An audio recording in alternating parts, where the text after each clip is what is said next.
The Last Code. In the year 2030, a world war broke out among humans. The human conflict between the great nations on Earth caused the death of millions. This was due to the immense advancements in weapon systems and technology used in that war. After more than 100 years, that devastating war finally ended, following the fall of the great nations and the collapse of the ruling systems that had governed the world for thousands of years. In the year 2147, where giant corporations controlled everything, Bahaa Arslan was one of the brightest minds in artificial intelligence. He worked at Neurotech, a company specializing in the development of advanced AI systems. Despite his genius, his heart belonged to Sarah, the girl who painted imaginary cities on her canvases, cities where humans lived in harmony, not under the control of corporations that dominated artificial intelligence. One morning, Bahaa woke up with an unfamiliar excitement. "Today is the day," he said, in a trembling voice. He put on his smart suit, stood before the mirror for a moment, then remembered something important. He rushed to his closet, pulling out an old box. Inside was a small case containing a ring, crafted from glowing nanocrystal. Holding it gently, he whispered, "Today you will meet the most beautiful girl in this world, and together you will open the doors to the future." He headed to work and sent a message to Sarah via the neural telepathic interface. "My beautiful one, don't forget our date tonight. I have a surprise that will change the world." The reply came instantly.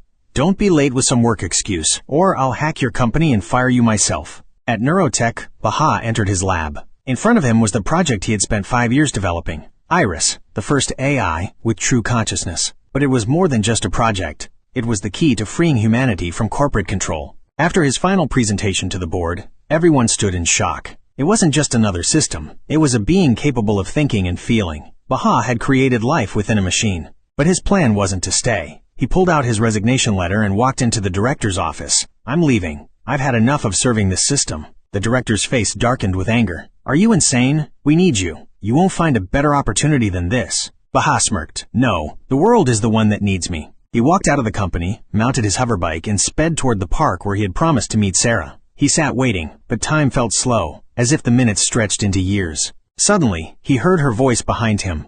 "I don't believe it. Bahaa arrived early. Did someone steal your identity?" He turned and saw Sarah with her usual smile, the smile that gave him hope in a cold, mechanical world. "Today is not like any other day, Sarah." They walked together through the illuminated paths of the park, talking about the future, their dreams, the world they wanted to build. As they strolled, Sarah suddenly stopped and pointed to a robot vendor selling neon-lit cotton candy. "I want one. I want.